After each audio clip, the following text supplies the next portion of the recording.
역사적인 6,000피 개마. 이 시대를 어떻게 잘 슬기롭게 투자해야 될지 조언이 필요합니다. 박시동 경제평론가님과 함께 알아보도록 하겠습니다. 평론가님, 어서 네, 오십시오. 안녕하세요. 네.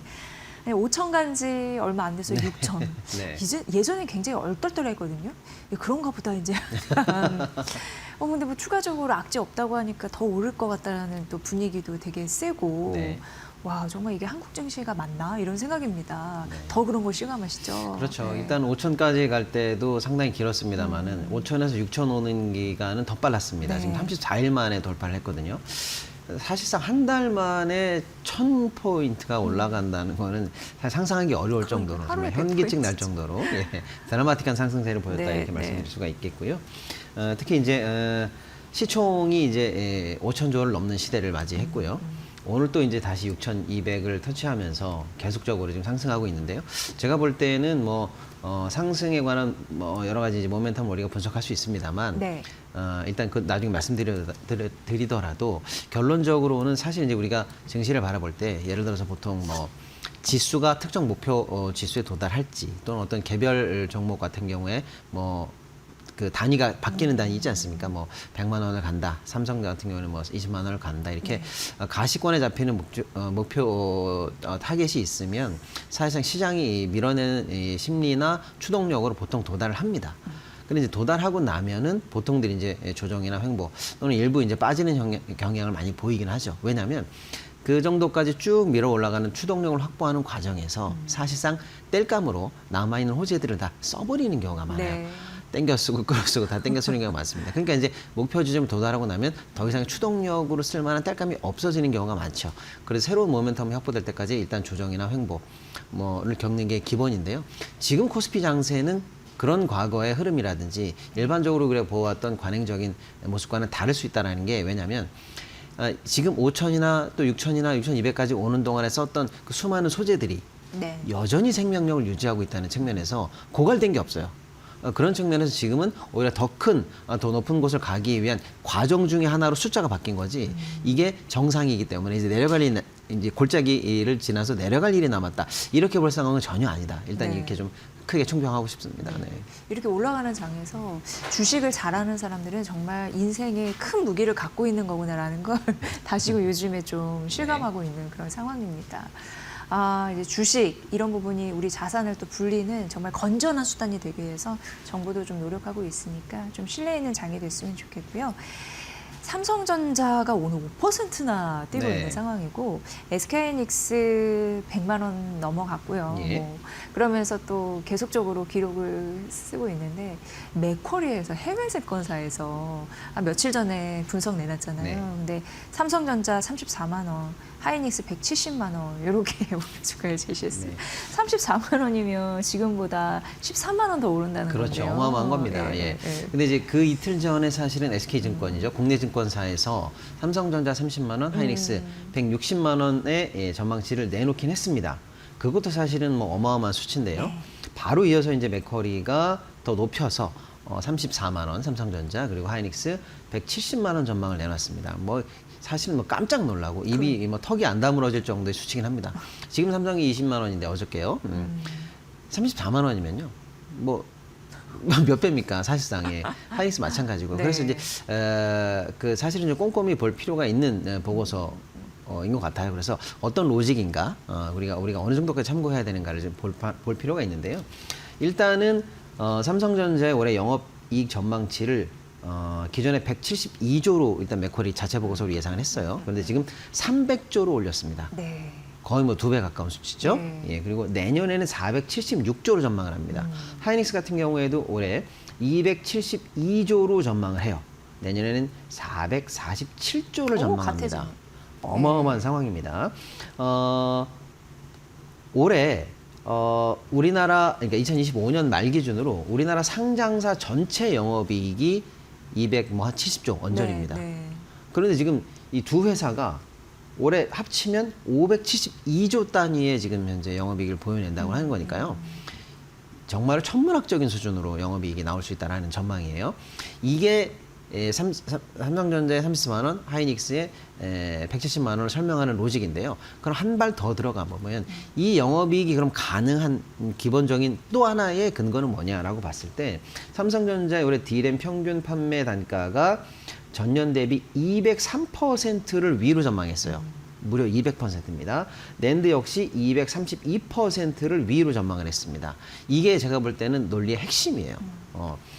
그럼 이게 가능하냐 안 가능하냐가 제가 볼 때는 핵심입니다.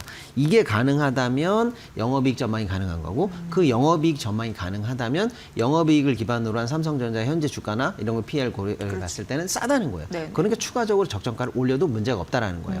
핵심은 이런 어떤 칩 관련한 가격의 200% 이상의 급등세가 확인될 것이냐가 네. 논리의 근거입니다. 그러면 아주 재밌습니다. 이거는요. 올 말까지 기다릴 필요가 없어요. 실시간으로 확인하면 됩니다. 실시간으로. 네. 즉각 보면 돼요. 그 네. 정도 단가가 나오느냐, 피가 나오느냐죠. 그 다음에 그 정도 수량으로 팔고 있느냐, Q로 보면 되는 거예요. 근데 지금 참고적으로 보면은 2월 달 지금 반도체 수출량이 일단 10일치짜리가 정부 발표 나왔는데요. 네. 전년 대비 134% 증가한 걸로 나오고 있습니다. 수출 양적으로 문제가 없어요. 네. 그리고 오늘 엔비디아 공시에서도 살짝 힌트가 나왔습니다만은 삼성이라든지 이런 쪽에서 장기 물량 확보 뭐 이런 것까지 나와 있고요. 그러니까 이제 Q 관련해서 문제가 없고요. 이제 단가는 실시간으로 계속 확인이 가능하거든요. 그런 측면에서 아마 투자자분들께서 볼 때는 올해 정말로 300조가 가능할 것인지를 해낼 거다. 확인할 수가 있다 이렇게 볼 수가 있고요. 다소 300조가 조금 과하다 싶을 수 있으면 조금 보수적인 전망치를 낸 증권사 거를 제가 몇 개 봤는데요. 여기도 한 199조 정도로 내는 걸로 봐요. 근데 여기서는 이 어떤 판매 단가의 증가율을 200%까지는 보지 않는 것 같고요. 네, 네. 뭐 한 그 절반 정도로 볼 수 있는 것 같아요. 그러니까 보수적으로 봐도 200조. 좀 세게 보면 300조 단위의 영업이익을 볼 수 있는 거죠. 그랬을 때야 삼성전자의 목표 주가 정도는 적정하게 보면은 30만 원 내외 정도까지는 충분히 우리가 실시간으로 확인할 수 있다. 그래서 다소 좀 위로 올려버리면 한 34만 원 선이고 네, 네. 조금 보수적으로 잡아도 20만 원 후반에 30만 원까지는 충분히 우리가 실시간으로 확인할 수 있다는 측면에서 지금 삼성전자나 하이닉스가 지금 리딩하고 있는 지금 현재의 주가 그리고 그것 때문에 역으로 다시 또 상호작용하면서 올라가고 있는 코스피 6,200 같은 것들은 제가 볼 때는 그래서 충분히 문제 없는 상황이다. 그래서 다소간에 늘 받는 질문이 지금도 들어가요, 지금 싸요, 뭐 지금 비싸요라고 하는데 아직 문제 없다. 네. 이렇게 볼 수가 있겠고요. 네. 또 이런 어떤 전문적인 분석을 떠나서 제가 볼 때는 더 이제 직관적으로 와닿을 수 있는 게요. 모건 스탠리 보고서가 나왔는데요. 내년이면 삼성전자가 전 세계 기업 매출 1위가 된다는 네, 거예요. 네, 네. 어마어마한 얘기죠. 사실 삼성전자 밑에 애플 있고 다 있는 거예요. 네. 드디어 그, 넘어서서. 네. 그 정도까지도 현재 이 반도체 관련한 장세가 어마어마하다라고 보면 충분히 좀 낙관적인 전망을 가지고 파티를 좀 즐기셔도 된다. 네. 이런 말씀을 드릴 수가 있겠습니다. 이 말인즉슨 지금 삼성전자랑 SK하이닉스 계좌에 없는 분들은 얼마나 또 낙담을 하고 계시겠습니까?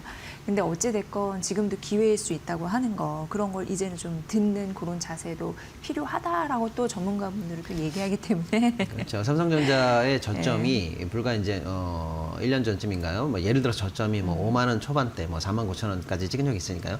그때 기준으로 지금 보면은 뭐 20만 원이니까 4배 아닙니까? 네. 아, 그러니까 더 오르겠어라고 하실 수 있습니다만 그 정도의 400% 정도의 수익률을 지금 바란다기보다는 아까 말씀드린 것처럼 지금 20만 원이면 예를 들어 보수적으로 잡아도 30만 원 선까지를 예를 들어 목표로 잡는다고 해도 그래도 지금 사실상 50%의 수익이 가능한 구간이니까요. 압도적으로 매력 있는 현재 상황이다 이렇게 볼 수가 있겠습니다. 네.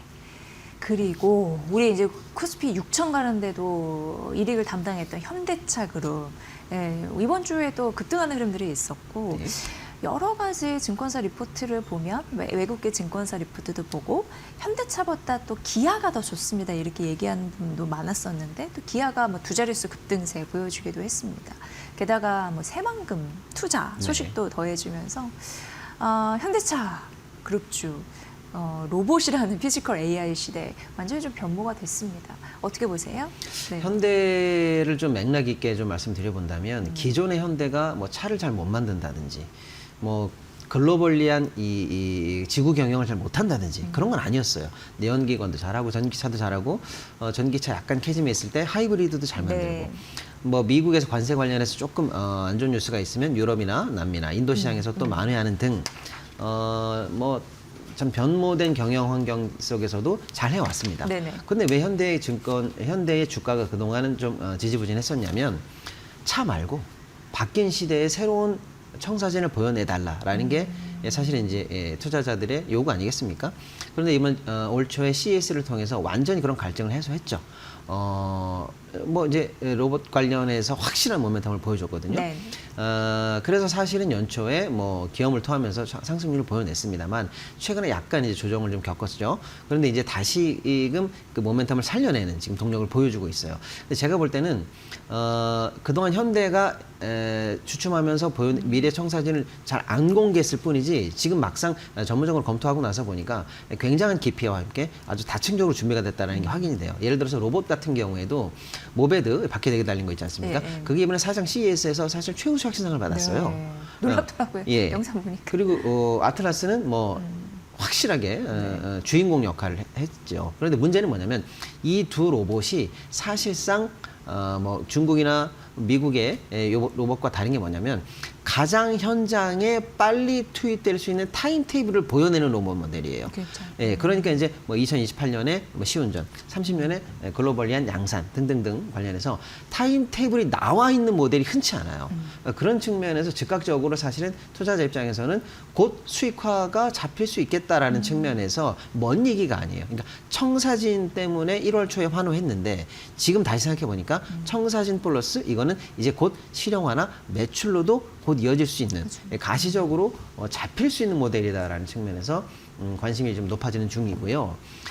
다른 이제 현대 관련한 그룹주를 보면 예를 들어 모비스 같은 경우에도 사실상 액추에이터 관련해서는 압도적으로 그럼 우리가 주축이 되겠다고 해서 준비가 끝난 상황이고요. 네. 그다음에 현대 오토웨이버 같은 경우에는 AI는 그럼 현대그룹 전체의 AI 두뇌는 누가 될까라고 했더니 오토웨이버예요. 그러니까 공장 관련한 AI 또 생산 관련한 어떤 두뇌의 신경망 이런 것들이 좀 전부 다 한다라는 거예요. 그러니까 결국 현대가 사실상 그동안 한 2년간 조용히 있었지만 사실상 역할 분담 및 실행 계획을 차근차근 준비해 왔다라는 게 확인이 되니까 네. 투자자들 입장에서 로봇 테마를 장착하는 데 있어서 주저함이 없다 이렇게 볼 수가 있겠고요. 네. 뭐 기아는 뭐 기존에 있던 퍼포먼스 정도라고 생각했는데 사실상 굉장히 내실이 탄탄한 판매량을 보여주면서 또 두 자릿수 정도의 어제 기염을 토했습니다. 결론적으로 보면 현대그룹 전체가 로봇 테마를 장착하는 데 있어서 이제는 뭐 주저함이 없다. 이런 측면에서는 사실상 기존의 자동차 회사가 아니라 로봇 회사에 준하는 그런 어떤 밸류에이션을 받아도 좋겠다라는 준비 태세가 끝났다. 이런 측면에서 저는 이제 앞으로는 현대 관련한 밸류에이션을 할 때는 전혀 다르게 봐야 된다라는 측면에서 긍정적인 뷰 충분히 유지 가능하다 이런 말씀드릴 수가 있겠습니다. 네, 뭐 메모리 반도체도 그렇고 현대차 그룹주도 그렇고 이제 새롭게 봐야 된다라는 것들이 속속들이 많이 나오니 지수가 더 갈 수밖에요. 그리고 3법 개정안 드디어 국회 본회의를 통과를 했습니다. 달라지고 있습니다. 네. 굉장히 중요한 변곡점을 전 지났다 이렇게 봅니다. 사실은 이제 두 가지 측면에서 봐야 되는데요. 어저께 이제 3차 상법 개정안 자사주 의무 소각 관련한 내용이 통과가 됐는데 사실 이 내용은 이미 9월부터 한다 했던 거예요. 그러니까 어떤 측면에서는 시장에서 많이 노출돼 있던 소재고 관련한 기업들이 어딘지 어느 회사가 자사주가 많은지 적은지 등등등은 이미 시장이 다 알고 있는 내용이에요. 그래서 법 통과를 통해서 단기간에 뭐 모르던 서프라이즈가 나오는 상황은 아닙니다. 그래서 단기간에 반짝할 수 있는 호재 측면에서는 조금 좀 빛이 바랜 측면은 있습니다. 사실상. 그런데 문제는 중장기적인 역할로 봤을 때는 제가 볼 때는 굉장히 깊고 넓게 앞으로 역할을 할 수 있다는 측면에서 의미를 새롭게 봐도 된다는 측면이에요. 왜냐하면 사실상 우리나라 주식이 갖고 있는 가장 큰 핸디캡이 뭐냐면 기업의 실질 가치가 주주 환원으로 이어지지 않는다는 거예요. 맞아요. 그러니까 장기 투자하거나 매력적으로 투자할 이유가 없다라는 게 디스카운트 핵심이거든요. 그런데 이제 배당소득 분리과세와 함께 자사주 의무 소각이 된다라고 하면은요, 회사가 벌어들이는 이익에 관해서 배당 관련한 유인책도 하나 생겼죠. 이제는 자사주를 소각하는 유인책도 하나 생겼단 말이에요. 주주 입장에서는 완벽한 주주 환원책이 다 통과된 그렇죠. 겁니다. 네네네. 그러니까 이제 한국 주식 관련해서는 기업의 성장이 있을 때 그래 너희들 반도체 잘 만드는 것도 알고 차 잘 만드는 것도 알아라고 했는데 그럼 뭐하니? 그 이익이 항상 대주주 일가라든지 회사에만 쌓여있지 주주들에게 오지를 않아요. 네. 그러면 적정 가격으로 주가가 반영될 이유가 없단 말이에요.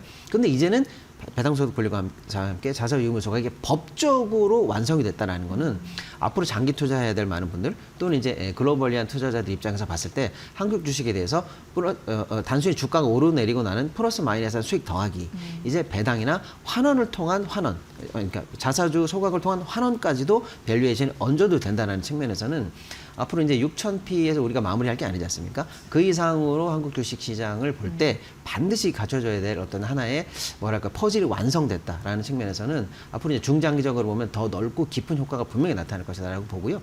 특히 이제 주총 시즌을 앞두고 있지 않습니까? 앞으로는 이제 이 문제를 계속 겪으면서 네. 실질적으로 그 위력을 더 체험할 수 있을 것이다 이렇게 볼 수가 있겠습니다. 네. 근데 약간 이제 우려스러운 부분은 외국에 있는 것 같습니다. 관세나 뭐 이란 문제나. 그러니까 우리나라 자체고는 괜찮은데 외국에서 좀 안 건드렸으면 좋겠는데 네. 이호희 씨는 어떻게 바라보세요? 미국 이슈요. 관세. 이게 참 문제인데요. 조금 이제 예리하게 좀 보셔야 될 부분이 있는 것 같아요. 일단 트럼프 대통령이 지금까지 각국에 상호 관세를 부과했단 말이에요. 그러면서 그 상호 관세 부과에 관한 행정 처분의 근거 법률을 IEPA, 쉽게 말하면 이제 긴급적인 비상사태에 대응하는 법률을 근거로 삼았어요. 네. 그런데 지금 그게 무효 판결을 받았단 말이에요. 그랬을 때 사실은 이게 무효 판결이 날 것이라는 예상은 미국 법을 조금만 아는 사람은 다 할 수가 있는 거예요. 왜냐하면 그 법률에 대통령의 행정 권한은 규제, 레귤레이트하는 권한이 있다라는 건데 레귤레이트하는 권한이 세금을 부과하는 과세 권한은 아니거든요. 왜냐하면 과세에 관해서는 미국 헌법에도 명백히 의회 권한으로 나와 있거든요. 네. 그런 측면에서 무효가 될 거라고 예상을 했습니다. 그러면 그 다음 스텝이 뭐냐인데 시장의 혼란을 수습하는 방향으로 트럼프 대통령이 액션을 취할 것인가라고 네. 아니면 시장의 혼란은 불확실성을 키우는 방향으로 액션할 것인가 이 두 갈래였는데 지금 트럼프 대통령의 향후 퍼포먼스는 무역법 122조를 통해서 10에서 15%의 추가 관세를 물리겠다라는 거고요. 그 다음에는 무역법 301조를 통해서 보복 관세를 매기겠다. 그 다음에 무역 확장법 232조를 통해서 개별 품목 관세를 매기겠다. 이런 순서로 플랜 B, C, D가 지금 나올 예정인데요. 네. 각각에 관한 법률 전부 다 냉정하게 볼 때 지금 해당이 없습니다. 예를 들어서 무역법 122조는요. 국제 수지의 문제가 있어야 되는데 미국 국제 수지 문제 없어요. 그리고 122조는 150일 한시법이에요. 네. 150일 조치를 연장하려면 또 의회의 동의를 받아야 돼요. 맞아요. 즉 여전히 불확실성 속으로 미국 경제를 던져놓고 있고요. 그 불확실성 속에서 우리나라라든지 이런 어떤 상대국에게도 역시 불확실성을 던져내고 있다는 측면에서 나름대로는 굉장히 주의해야 되는 리스크가 또 하나 생겼다 이렇게 볼 수가 있겠고요. 특히 이제 우리나라 입장에서는 무역 확장법 232조가 만약에 발동될 경우에는 현재는 우리가 철강이라든지 알루미늄의 개별 품목 관세를 맡고 있는데요. 네. 이제 다른 어떤 품목이 지정될 수 있다라는 측면에서 이거는 조금 즉각적으로 산업계에서 우려하고 있는 리스크가 좀 생겼다 이렇게 볼 수가 있겠습니다. 네. 코스피 6000 시대 좀 생각할 부분이 많습니다. 그리고 단호하게 결심해야 되는 부분도 있을 것 같고 오늘 그런 부분에 대해서 아주 자세히 말씀드렸습니다. 박시동 경제평론가님의 분석 여러분 잘 참고해 보세요. 고맙습니다. 네, 감사합니다. 잘 들었습니다.